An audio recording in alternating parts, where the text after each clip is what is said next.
It was the summer of 1981. A shadow had fallen over the lower mainland of British Columbia. Parents were locking doors that had always been left open. The carefree days of hitchhiking, a staple of Canadian youth culture, were vanishing from the highways. Posters of missing children, young, hopeful faces with bright eyes and missing teeth, were stapled to telephone poles and taped to storefront windows from Surrey to Vancouver. From Burnaby to Westminster, an unseen predator was stalking the province's most vulnerable, and the fear was so thick you could taste it. As one resident of East Vancouver later recalled, quote, "There was a palpable fear in the neighborhood. Clifford Olson took away Vancouver's innocence in a huge way." End quote. But when the police finally caught him, they didn't just handcuff him and throw away the key. They did something that would spark a national outrage. A moment that would force Canadians to ask themselves a deeply uncomfortable question. How far are you willing to go to bring your children home? The answer, it turned out, was a suitcase full of cash. Hey friends, welcome back, or if you're new here, welcome to Dark Roast Caffeine Case Files. I'm your host, Kate. Grab your favorite choice of caffeine, take a seat, get comfy, and sip slowly with this episode. Just a quick content warning. This episode talks about violence and murder towards children and teens. Please take care of yourself while listening. If you need to skip this one, you can always come back.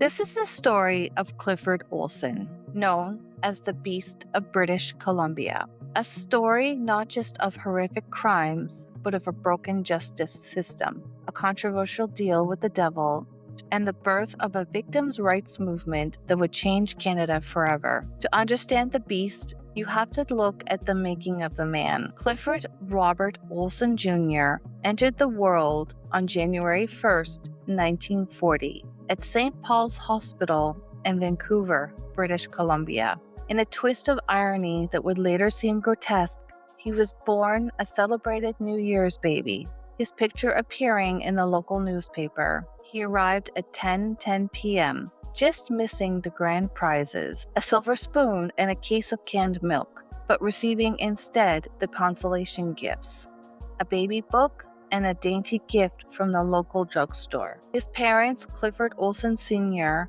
and Leona Olson, were an ordinary hardworking couple trying to make a life during wartime. Leona had grown up on the prairies before moving to Vancouver to work in a fish cannery. Clifford Sr. was a milkman, driving one of the last horse-drawn delivery wagons in the city. They lived in a small house near the Pacific National Exhibition grounds on Vancouver's east side. When young Clifford was 5 years old, the family moved to Edmonton, Alberta, only to return to the West Coast after the war ended in 1945. They settled in a modest, single-story house on Gilmore Crescent in the sprouting suburb of Richmond, in an 80-home community built by the government for returning servicemen. Little Clifford started school at Bridgeport Elementary. From these humble beginnings, the warning signs were there from his earliest years. As a child, he was a chronic bedwetter, a fact that led to relentless teasing from his peers. To compensate, and this is a classic marker of developing psychopathy, he began doing what many young predators do. He started torturing and killing animals. It was rumored in the neighborhood that he had smothered 2 local pet rabbits. By his school years, Olson had earned a reputation as a show-off, a compulsive talker who always had to be the center of attention. One former teacher later recalled, quote, "He deliberately misbehaved to be the center of attention. Sometimes it was almost as if he wanted to be caught," end quote. He was skipping classes by the age of 10, and by 15, he had failed multiple grades.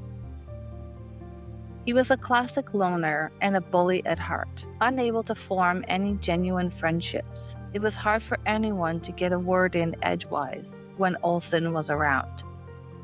His compulsive talking was just one of the ways he sought to control people. His criminal career began in earnest shortly after he finished the 8th grade at Canby Junior High School. In 1956, at just 16 years old, he dropped out and took a job at the Lansdowne racetrack. A year later, in July 1957, at the age of 17, he was arrested for the first time and received a 9-month sentence at the New Haven Borstal Correctional Center in Burnaby for break-and-enter and theft. It was the start of a life lived almost entirely behind bars. Over the next 24 years, Olson's criminal record ballooned. Depending on the source, he was arrested an estimated 83 to over 100 times. The charges read like a laundry list of criminality: possession of stolen property, possession of firearms, forgery, false pretenses, fraud, impaired driving, theft, armed robbery, escape from lawful custody, obstructing justice, and parole violations. Prison became a revolving door for him. He escaped custody 7 times between 1957 and 1968. By the time he was 41, just before his killing spree began, he had spent fewer than 4 years of his adult life as a free man. He was a petty but chronic offender, and institutions like the Lower Mainland Regional Correctional Institute, known locally as Ocala, became his second home. Prison didn't just confine Olson, it educated him. He learned to play the system, and one of his most useful tools was informing. In 1976, while serving time for fraud at the British Columbia Penitentiary, he was celled with a convicted rapist and murderer named Gary Francis Marcoux. Olson, ever the opportunist, acted as a police informant, coaxing a written confession from his cellmate. He later claimed, however, that it was those very conversations with Marcoux that planted the darkest seeds in his mind. The seeds of a sexual interest in children and homicidal fantasies. He was also stabbed 7 times by a gang of prisoners at Prince Albert Penitentiary for informing on 2 convicts planning to smuggle drugs. And in a bizarre twist, he successfully persuaded the Saskatchewan Criminal Compensation Board to award him $3,500 for his unusual degree of moral and physical courage. Despite this life of crime, Olson was capable of maintaining a facade of normalcy. In February 1980, he met a woman named Joan Hale, a recently divorced and often anxious pub waitress. They began a relationship, and in April 1981, Joan gave birth to their son, Clifford Olson III. Just 1 month later, on May 15, 1981, they were married in a church in Surrey. By this time, Olson was already a triple murderer. His wife and new baby had no idea. To cover his tracks and keep his family unsuspecting, he even sent them on a vacation to Los Angeles. In July 1981, right in the middle of his most intense killing period, Olson was living a perfect double life, a husband and father on the surface, a remorseless predator underneath. On September 7, 1980, just 2 months before his murder, Olson was released from prison on mandatory supervision. He was a free man, and the shadow he cast was about to darken into an abyss. What happened over the next 9 months was a calculated, merciless rampage. Olson preyed on the young and the vulnerable, luring them with promises of jobs, money, or simply a ride. He would often drug them with chloral hydrate or alcohol before subjecting them to horrific SA and then murdering them with a brutality that shocks the conscience even decades later. These are their stories. Christine Weller, 12 years old. The nightmare began on November 17th, 1980. 12-year-old Christine Ann Weller left her home in Surrey and vanished. Christine was a runaway, so her parents, in a tragic decision that would haunt them, waited a week before reporting her missing. That delay played directly into Olson's hands. He had picked Christine up in Vancouver, offering her a well-paying job. To seal the deal, he offered her a drink. The drink was laced with chloral hydrate, a powerful sedative. When she was unconscious, Olson drove her to the woods near Vancouver, raped her, and stabbed her 19 times. Her body was found on Christmas Day, December 25th, 1980, along the Fraser River in Richmond. A holiday that should have been about joy became a day of unimaginable grief. Colleen Dagnall, 13 years old. After Christine, there was a silence of 5 months. Then, on April 1781, Olson struck again. 13-year-old Colleen Marianne Dagnall was waiting for a bus in North Delta after visiting a friend. She was described as a short, shy little girl. Olson pulled up and offered her a ride. Instead of taking her home, he drove her to a secluded area where he raped her and then beat her to death with a hammer. Her skeletal remains were not discovered until September 17, 1981, by a hiker in a forest near Surrey, a month after Olson was already in custody. Just 6 days later, on April 22, 1981, Olson claimed his third victim, Darren Todd Johnsrud. A 16-year-old boy from Saskatchewan was visiting his family in Coquitlam for the Easter weekend.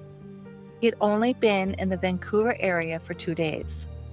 He left his family's hotel to walk to a local mall and buy cigarettes. He never came back.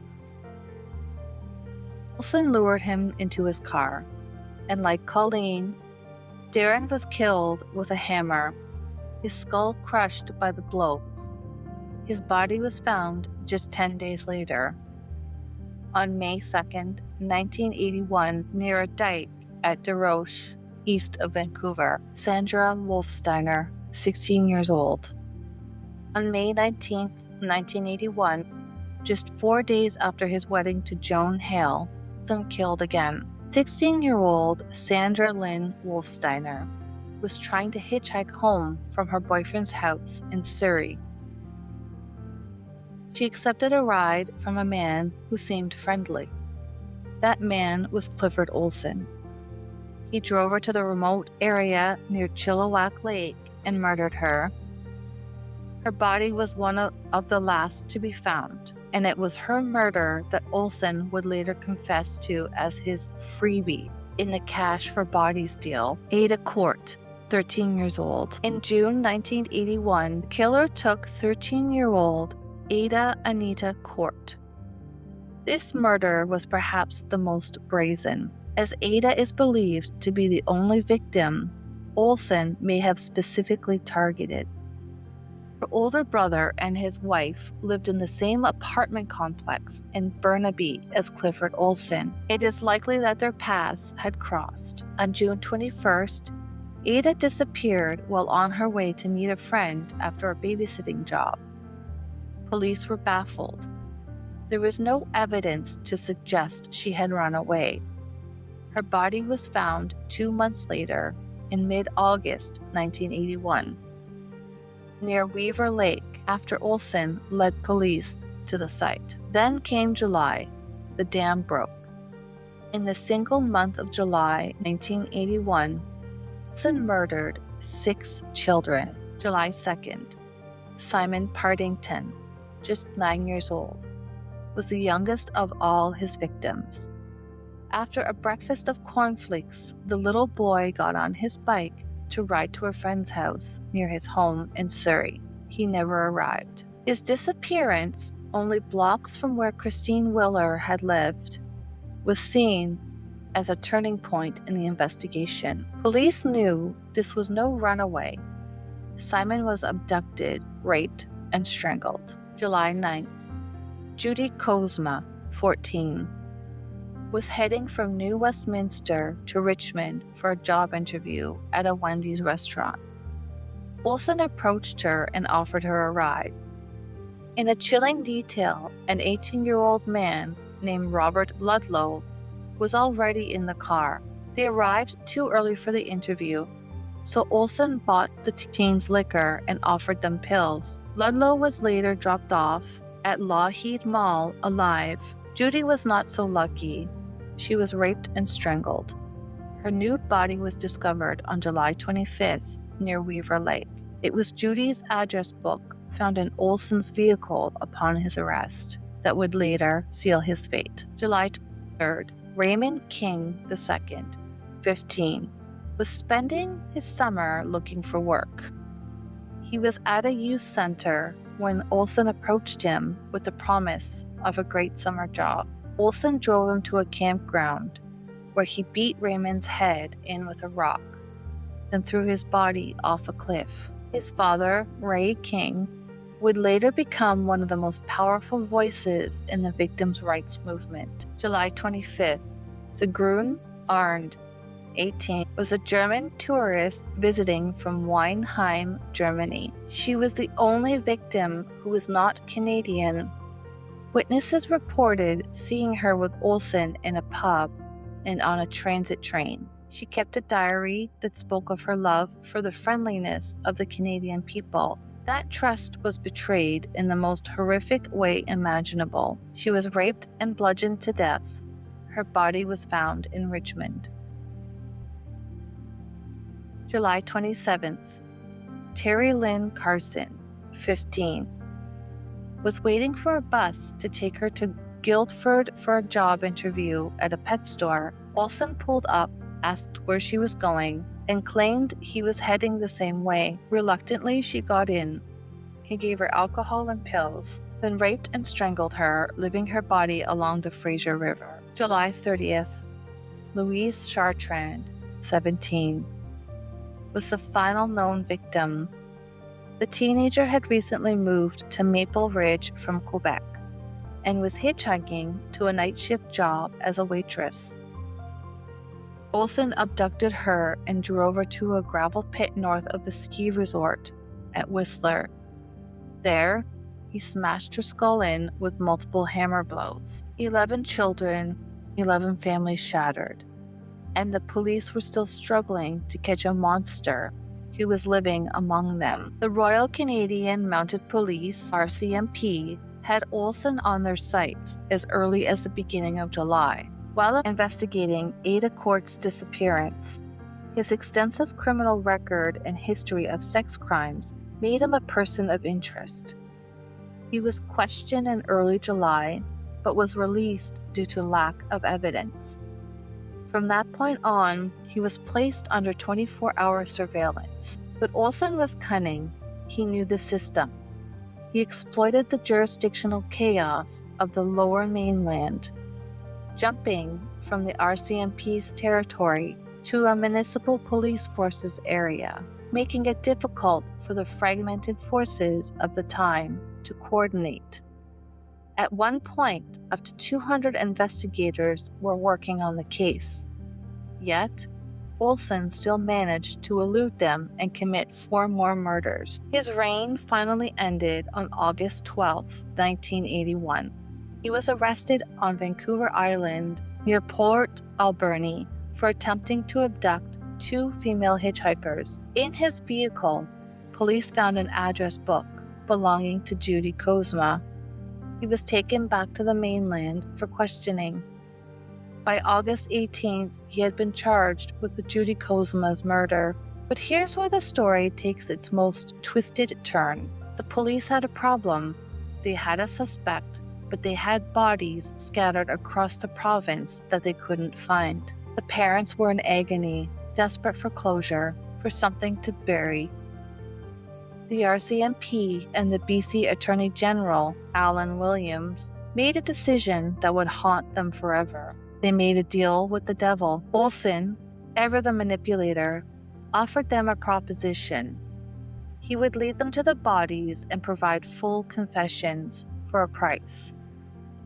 $10,000 per body, paid into a trust fund for his wife and infant son. Desperate and facing immense public pressure, the Attorney General agreed. The total, $100,000. When the deal was revealed, the public was incensed. The image of Olson puffing on a cigar, leading police from one shallow grave to another, while earning his family a fortune, was seared into the national psyche. He even threw in the location of the 11th body, Sandra Wolfsteiner, as a freebie. His horrified wife, Joan, eventually returned the money and filed for divorce. But the damage was done. The RCMP's reputation was stained, and the justice system looked like it had been played for a fool. In January 1982, Olson appeared in a Vancouver courtroom to begin his trial for 11 counts of first-degree murder. He carried himself with an air of arrogance, turning around to smile at the audience, which included the families of his victims. He initially pleaded not guilty. Then, 3 days into the trial, he shocked the courtroom by reversing his plea, guilty. The trial judge, Mr. Justice H.C. McKay, sentenced him to life in prison with no parole for 25 years. Looking directly at Olson, with the mother of one victim sobbing in the background, he delivered words that would echo for decades. Quote, "I do not have the words to adequately describe the enormity of your crimes, or to describe the heartbreak and anguish you have caused. My considered opinion is that you should never be granted parole for the remainder of your days. It would be foolhardy to let you at large." End quote. But being locked away didn't stop Clifford Olson. If anything, it gave him a bigger stage. He was a textbook psychopath. One of the 5 psychiatrists who assessed him, Dr. Tony Marcus, described him as the quintessence of the incorrigible, immoral, antisocial psychopath. He scored a near-perfect 38 out of 40 on the psychopathy checklist, a testament to his profound lack of empathy and remorselessness. He was diagnosed with narcissistic personality disorder, and he craved attention like oxygen. He tormented the families from his cell, sending them obscene letters and drawings detailing how he had murdered their children. On May 2nd, 1986, he sent a letter to the family of Darren Johnsrud, explicitly detailing their son's murder. He made outrageous claims to stay in the news that he had inside information on the 9/11 attacks, that he had killed over 100 people, that he was a secret agent. And then came the fight for parole. Under Canada's faint hope clause, he was eligible to apply after 15 years, in 1997, 2006, and 2010. He had hearings, each time forcing the grieving parents to relive their trauma to testify against him. At one hearing, he grandstanded asking the room, quote, "Do I look like some kind of paranoid lunatic?" End quote. The audience reportedly shouted back in unison, yes. His bids were, of course, denied. In 2010, at his final hearing, he told the parole board, quote, "This is the final time, never again." End quote. For once, he was telling the truth. In perhaps the most audacious display of entitlement, it was revealed in March 2010 that Olson was receiving over $1,100 a month in old age security and guaranteed income supplement benefits from the Canadian government, which he had been receiving since turning 65 in 2005. The news sparked a fresh wave of fury. Prime Minister Stephen Harper called it outrageous. The government quickly passed legislation nicknamed the Olson Clause to strip prisoners of those benefits. Clifford Olson spent 3 decades trying to be the center of attention, but in the end, his most enduring legacy isn't his crimes or his manipulation. It's the change he unwillingly inspired. Out of the ashes of his rampage, a powerful victims' rights movement was born. Men like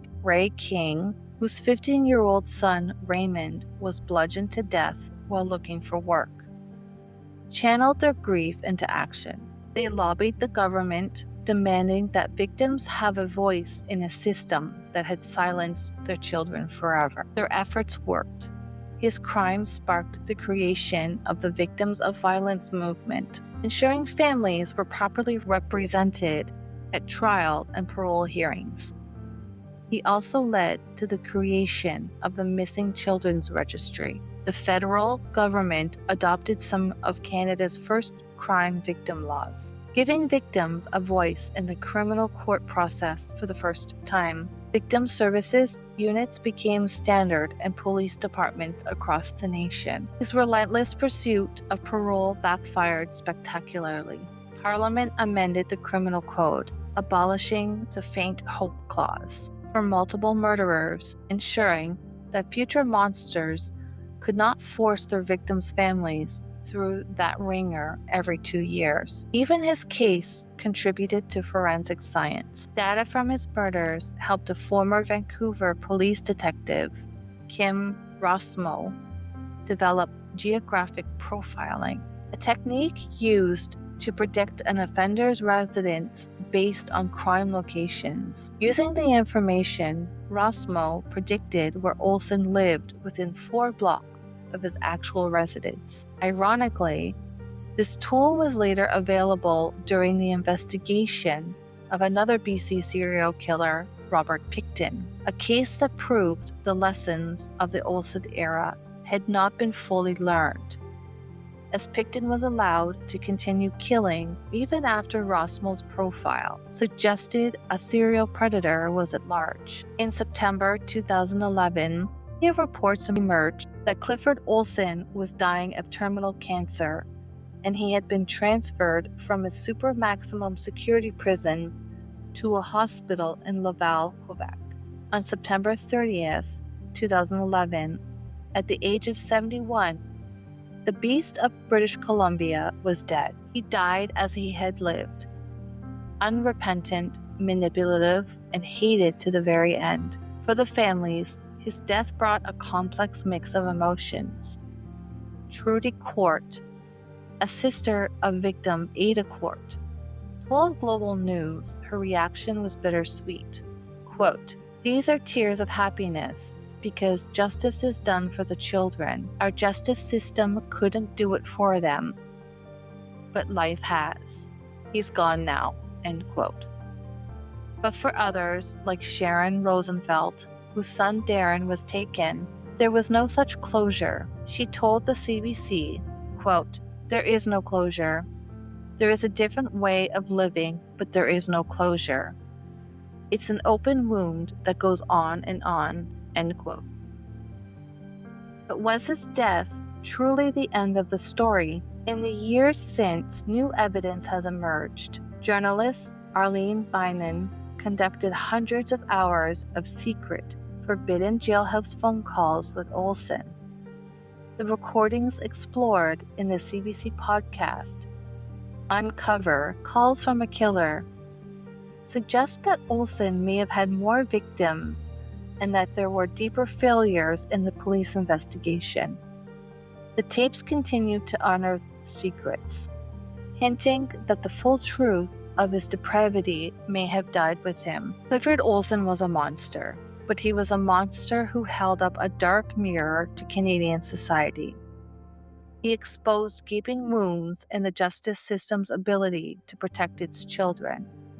He showed how jurisdictional boundaries and poor coordination between police forces could become killing fields, and he forced a nation to confront the uncomfortable morality of paying a killer for closure. His infamy is secure.